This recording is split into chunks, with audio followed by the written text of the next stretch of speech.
100% regional పార్టీస్ని. Okay, ఇప్పుడు మన ఆంధ్రప్రదేశ్కి వచ్చి చూస్తే తెలుగు రాష్ట్రాల్లో ఇదిగో ముఖ్యంగా ఆంధ్రప్రదేశ్ కాంటెక్స్లో మాట్లాడుతున్నాను. ఆంధ్రప్రదేశ్కి వచ్చేసరికి ఇది డిఫరెంట్ పార్టీస్ వాళ్ళకి ఐడియాలజీ ఏంటి అని అంటే, ఇప్పుడు రాహుల్ గాంధీ ట్రెడిషనల్గా సెక్యులర్ లీడర్. ఆయన మైనారిటీలు, ఎస్సీ ఎస్టీ బీసీలు ఓటర్స్ ఎక్కువగా బ్యాక్ చేస్తారు రాహుల్ గాంధీని.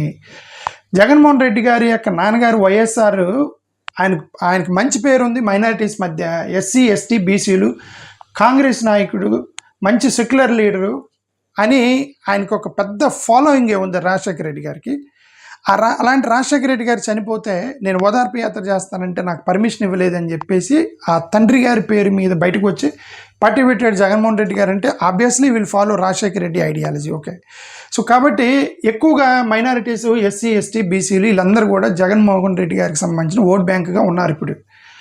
వేరేజ్ రేవంత్ రెడ్డి గారు చూస్తే ఏంటంటే ఈయన కాంగ్రెస్ నాయకుడు, కాంగ్రెస్కి ముఖ్యమంత్రిగా ఉన్నారు ఇప్పుడు కాంగ్రెస్ పార్టీ తరఫు నుంచి. Obviously Congress ideology SC ST BC minority వెల్ఫేర్లు, రిజర్వేషన్స్, ఇదే నేను చెప్పాను కదా ఇందాక, హిందుత్వ గ్రూప్కి సెక్యులర్ గ్రూప్కి ఉన్న డిఫరెన్సెస్ ఏంటి అనేది, ఇవన్నీ కూడా ఇతను అడాప్ట్ చేసుకోవాలి. ఓకే, ఎందుకంటే కాంగ్రెస్ ముఖ్యమంత్రి కాబట్టి. సో ఇక్కడ షర్మిల గారు ఉన్నారు, ఈమె కాంగ్రెస్కి ఇన్ఛార్జ్. సో ఈమె obviously she has to follow the ideology of Congress party, there is no doubt. So వీళ్ళందరూ కూడా ఇప్పుడు ఈ సిమిలర్గా చూస్తే నలుగురి యొక్క ఐడియాలజీ ఒకటే. ఓకే, ఇప్పుడు ఇక్కడ చూస్తే వీళ్ళ ఐడియాలజీలు కూడా సిమిలర్గా ఉండాలి. ఎందుకంటే ఇప్పుడు నరేంద్ర మోడీ గారు ఉన్నారు, వాళ్ళ ఐడియా మొత్తం కూడా రిలీజన్ మీద రన్ అవుతుంది. Hindutva, mainly Hindu religion as base, caste వద్దు, ఏం లేదు, మొత్తం హిందూ మెజారిటీ, హిందూ దేశంగా చేయాలి, హిందూ ప్రొటెక్షన్ అనే దాని గురించి ఎక్కువ మాట్లాడతారు మోడీ గారు. ఇప్పుడు వాళ్ళతో ఎలియన్స్లోకి వెళ్ళినప్పుడు చంద్రబాబు నాయుడు గారు, ఈయనకి హిస్టరీ ఉంది, historically he's left NDA. Chandrababu Naidu గారు 1995, 1997లో వాజ్పేయి గారి దగ్గర నుంచి ఈయన ఇప్పటికి 3 సార్లు ఎన్డీఏతో ఎలియన్స్లోకి వెళ్ళాడు. ఆయనకి హిస్టారికల్గా వాళ్ళతో సంబంధం ఉంది చంద్రబాబు నాయుడు గారికి, దాన్ని మనం కాదండి. కాకపోతే ఏంటంటే ఆయన కాంగ్రెస్ నుంచి వచ్చాడు ఫస్ట్ ఎమ్మెల్యేగా, తర్వాత మధ్యలో 2019లో కాంగ్రెస్లోకి ఎలియన్స్లోకి వెళ్ళాడు. But historically he's main partner of NDA government, there is no doubt in this. కాబట్టి ఈయనకున్నటువంటి ఎక్కువ ఓట్ బ్యాంక్ మొత్తం కూడా యాంటీ కాంగ్రెస్ వాళ్ళే ఎక్కువ మంది ఉన్నారు. కాబట్టి కాంగ్రెస్తో ఎలియన్స్లోకి వెళ్ళినప్పుడు ఆయన ఓట్ పుల్అప్ చేయలేకపోయాడు 2019లో, ఎందుకంటే అతని క్యాడర్ మొత్తం కూడా యాంటీ కాంగ్రెస్ క్యాడర్ అనమాట. ఓకే, ఇప్పుడు వాళ్ళలో చాలామంది జగన్ వైపుకి షిఫ్ట్ అయ్యారు. ఆయన అది అర్థం చేసుకొని ఏం చేశాడు, మళ్ళీ ఎలియన్స్లోకి వెళ్ళి అతను కొద్దిగా గ్యాదర్ చేశాడు ఓట్లు మొత్తం. ఇక్కడ చంద్రబాబు నాయుడు, ఇక్కడ ఈయన పవన్ కళ్యాణ్ గారు కొత్తగా వచ్చినటువంటి నాయకుడు, ఆయనకు రకరకాలు ట్రై చేశాడు. ఆయనేమో ముందు చెగువీర అన్నాడు, వర్కౌట్ అవ్వలేదు. తర్వాత మమతా బెనర్జీ బీఎస్పీకి వెళ్ళాడు, అది వర్కౌట్ అవ్వలేదు. కమ్యూనిస్టులకి వెళ్ళాడు, వర్కౌట్ అవ్వలేదు. ఇప్పుడు సనాతన ధర్మాన్ని ఎత్తుకొని ఆదిత్య యోగి లాగా తయారవ్వాలని తన యొక్క అది ట్రై చేస్తున్నాడు ఇతను. ఓకే, సార్ ఇప్పుడు ఈయన కేసీఆర్ గారికి ఈయనకి ఆప్షన్ లేదు, ఎందుకంటే ఈయన అపోనెంట్ రేవంత్ రెడ్డి ఈ యొక్క కాంగ్రెస్లో ఉన్నప్పుడు he has to fight with Congress. Okay, so కాబట్టి ఇది వాళ్ళ యొక్క ఐడియాలజీస్. ఇప్పుడు నేనేమన్నానంటే, వీళ్ళు ఒకరి మీద ఒకరు ఎలిగేషన్ చేసుకుంటున్నారు. వీళ్ళు ఏం ఎలిగేషన్ చేస్తున్నారు, జగన్మోహన్ రెడ్డి గారు ఏం ఎలిగేషన్ చేస్తున్నారు, రేవంత్ రెడ్డి, షర్మిల గారు వెళ్ళి చంద్రబాబు నాయుడుతో టచ్లో ఉన్నారు, మీరేంటి, కాంగ్రెస్ వాళ్ళు ఏంటి, ఎన్డీఏ ఎలియన్స్లో ఉన్న వ్యక్తితో టచ్లో ఉండటం ఏందని జగన్మోహన్ రెడ్డి గారు ఒక ఎలిగేషన్ చేస్తున్నారు. ఓకే, వీళ్ళిద్దరూ ఈయన మీద ఏం ఎలిగేషన్ చేస్తున్నారంటే, మీ నాన్న ఏంటి, మీకున్న మైనారిటీస్ ఏంటి, నీకున్న ఓట్ బ్యాంక్ ఏంటి, నువ్వు ఎవరితో తిరుగుతున్నావని వీళ్ళు అడుగుతున్నారు. ఇప్పుడు వీళ్ళ మీద ఒకరు ఎలిగేషన్ చేసుకుంటున్నారు. ఇప్పుడు ఈయనేమో ఆయన దగ్గరికి వెళ్ళి చంద్రబాబు నాయుడు గారు ఏమో ఇదే జగన్ గారు చెప్పారు కదా, చంద్రబాబు నాయుడు హాట్ లైన్లో ఈయనతో మాట్లాడాడు, రేవంత్ రెడ్డి గారి ద్వారా రాహుల్ గాంధీతో టచ్లో ఉన్నాడు అన్నారు కదా నన్ను జగన్ గారు. సో ఇదంతా కూడా ఒకరి మీద ఒకరు ఎలిగేషన్స్ చేస్తున్నారు.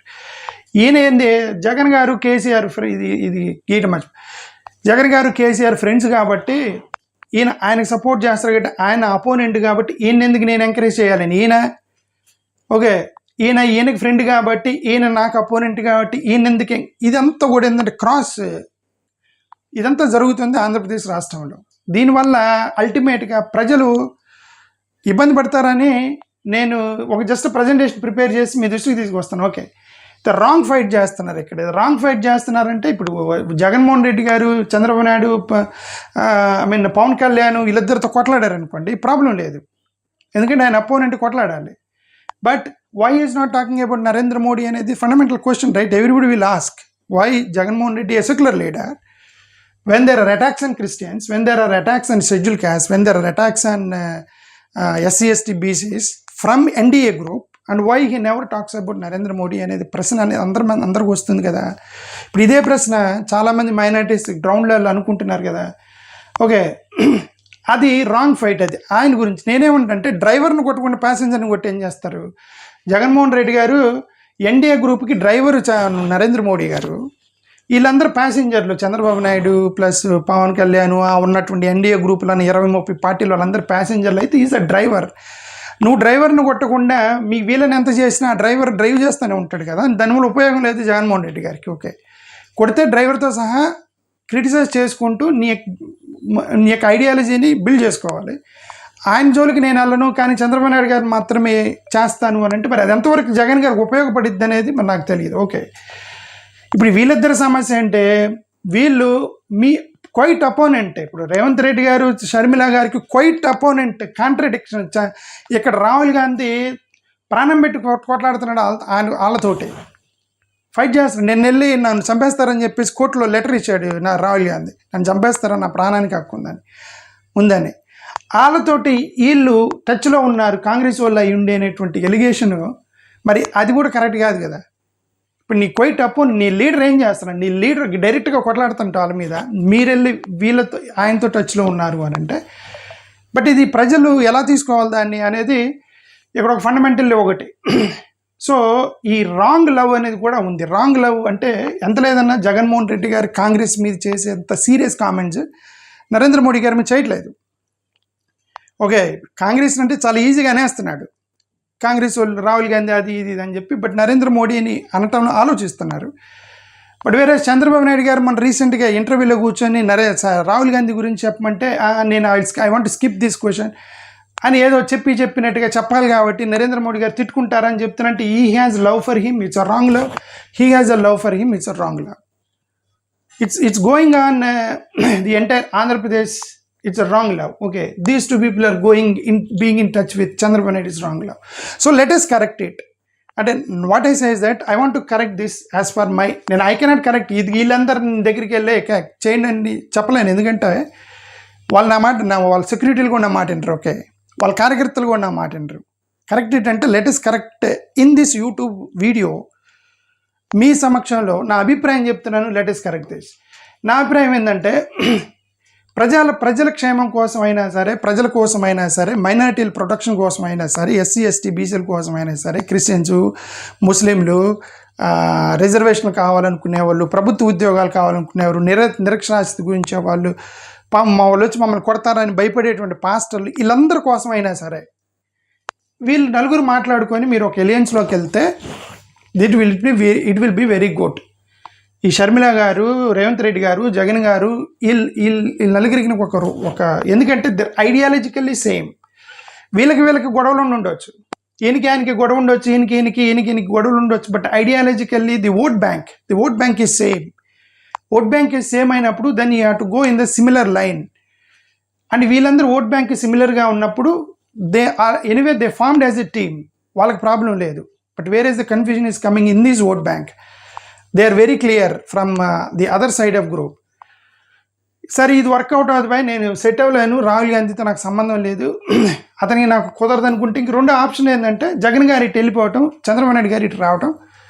జగన్ గారు అటు వెళ్తే ఇది వీళ్ళు నలుగురు ఫామ్ అవ్వాలి, మోడీ గారు, పవన్ కళ్యాణ్, జగన్మోహన్ రెడ్డి, ఇది వీళ్ళందరూ కూడా ఎన్డీఏ గ్రూప్లోకి వెళ్ళిపోవాలి, డైరెక్ట్గా ఎలియన్స్లోకి వెళ్ళిపోవాలి. చంద్రబాబు నాయుడు గారు ఇటు వచ్చేయాలి. ఎలాగో వీళ్ళకి సంబంధం ఉంది, షర్మిల గారికి వీళ్ళకి టచ్లో ఉన్నారంటున్నారు, వీళ్ళిద్దరు ఫ్రెండ్స్ ఎనీవే కొలీగ్స్, రాహుల్ గాంధీకి టచ్లో ఉన్నారని జగన్ గారు అంటున్నారు. So this can be one good option. But ఈ ఆప్షన్లో చంద్రబాబు నాయుడు గారు ఫెయిల్ అయ్యారు, ఆ ఆప్షన్లో జగన్ గారు ఫెయిల్ అవుతారు 100%. ఈ ఆప్షన్లో చంద్రబాబు నాయుడు గారు ఎందుకు ఫెయిల్ అయ్యారు? నేను ఫోటోలు మార్చాను తప్ప ఈ రెండు మార్చలే. ఎందుకు? ఈ ట్రెడిషనల్ ఓట్ బ్యాంక్ ఏదైతే ఉందో ఫోటో మారినంత మాత్రాన మారరు, ఓటర్లు మారరు. ఎందుకంటే చంద్రబాబు నాయుడు గారు ఓటర్స్ మొత్తం కూడా anti Congress people, anti Congress ఉన్న వాళ్ళు మొత్తం కూడా చంద్రబాబు నాయుడు గారు కొన్ని సంవత్సరాలుగా బిల్డ్ అవుతూ వచ్చింది టీడీపీ. ఆయన ఎప్పుడైతే కాంగ్రెస్లోకి ఎలియన్స్లోకి వెళ్ళారో వాళ్ళు డైజెస్ట్ చేసుకోలేకపోయారు టీడీపీ వాళ్ళు. ఓకే, కాబట్టి ఆయన 2019లో ఓడిపోయాడు ఆయన. కాబట్టి అది వర్కౌట్ అవ్వలేదని అర్థం చేసుకొని ఆయన వెళ్ళి మళ్ళీ మోడీ కాళ్ళ పడిపోయి మొత్తానికి ఎలియన్స్లోకి వెళ్ళిపోయాడు చంద్రబాబు నాయుడు గారు. ఓకే, ఆయన అది చేసింది. బట్ ఇప్పుడు జగన్మోహన్ రెడ్డి గారు వాళ్ళతో ఎలియన్స్లోకి వెళ్తే ఇప్పుడు మీతో పాటు పాస్టర్ గారుని, మైనారిటీస్ని, ఎస్సీలు, ఎస్టీలు, ఉద్యోగులు, నిరుద్యోగులు, ఆదివాసీలు, క్రైస్తవులు వీళ్ళందరూ కలిసి వచ్చి హిందుత్వవాదం ఎత్తుకుంటారు అని అనుకోవటం మరి పొరపడ్డది జగన్మోహన్ రెడ్డి గారు. ఓకే, మరి ఎంతో పాటు వీళ్ళందరూ హిందుత్వవాదం ఎత్తుకుంటారా అంటే ఏమి చెప్పలేము. ఎందుకంటే చంద్రబాబు నాయుడు గారికి కూడా చాలామంది మైనారిటీస్ ఓటేశారు. వాళ్ళు పొత్తులో ఉన్నారని తెలిసినా కూడా ఓటేశారు. పాస్టర్ ప్రవీణ్ గారు చనిపోయిన తర్వాత రోడ్డు మీదకి వచ్చి చర్రే అని అనుకున్నారు, కానీ అందరూ ఓటేశారు కదా ఆల్రెడీ. సో ఇదంతా కూడా ఏంటంటే ఇది ఆప్షన్ 2. మరి అది చెక్ చేసుకుంటూ 2029లో నేనెందుకు ఇప్పుడు చాలామంది మైనారిటీస్ మొత్తం జగన్ గారికి ఓటేస్తే ఆయన పోయి నరేంద్ర మోడీ గారిని ప్రధానమంత్రిని చేస్తే మా పరిస్థితి ఏంటి అనేటువంటి మైనారిటీస్కి చాలా భయం వేసేది కదా. హిందుత్వవాదులు మొత్తం చంద్రబాబు నాయుడు గారు మనోడే అని చెప్పి ఈయనకు ఓటేస్తే ఈయన ప్రధానమంత్రిని చేస్తే హిందుత్వవాదులు తిడతారు కదా ఆయన్ని. సో ఇదేంటంటే ఎలక్షన్ ముందే పోయిన ఎలక్షన్లో కూడా ఒక న్యూస్ పేపర్లో చదివేనందంటే మీకు కావాలంటే ఎన్నికలు అయిపోయిన తర్వాత వచ్చి మీ అలయన్స్లో చేరతామని చెప్పారు అని ఒక న్యూస్ పేపర్లో చదివా. అది భయంకరమైన చీటింగ్. అది ఇప్పుడు ఓటర్స్ని చీట్ చేయటం అంటారు దాన్ని. ఓకే, ఎలక్షన్కి ముందు మేము మా ఐడియా ఇది, మీరు మీకు రక్షణ కోసం ఉన్నామని చెప్పి ఎలక్షన్ అయిన తర్వాత క్వైట్ అపోజిట్లో ఉన్నట్టు గ్రూప్లో వాళ్ళకి మీరు మద్దతు ఇస్తే అది ప్రజలకి ఇబ్బందికరంగా మారింది. సో ఎనివే 2029 కల్లా వీళ్ళందరూ మాట్లాడుకొని ఇవన్నీ కూడా కామన్ పాయింట్స్, ఇవన్నీ కూడా వీళ్ళందరూ ఒక గ్రూప్గా ఫామ్ అవ్వాలని లెట్ us హోప్. లేదు అంటే ఇండిపెండెంట్గానే కొట్లాడాలి. బట్ ఈ ఐడియా నుంచి మీ యొక్క ఐడియాలు ఏంటి, మీ బేస్ ఏంటి, మీ ఓటర్స్ ఎవరు, మీ ఎవరి కోసం పనిచేస్తున్నారు, మీ యొక్క ఫండమెంటల్ స్ట్రక్చర్ ఏంటి, ఆ స్ట్రక్చర్ సెట్ చేసుకోకుండా ఇవన్నీ కూడా పొలిటికల్గా కన్ఫ్యూజన్ అయితే ప్రజలు కూడా కన్ఫ్యూజ్ అయిపోతారు ఆంధ్రప్రదేశ్.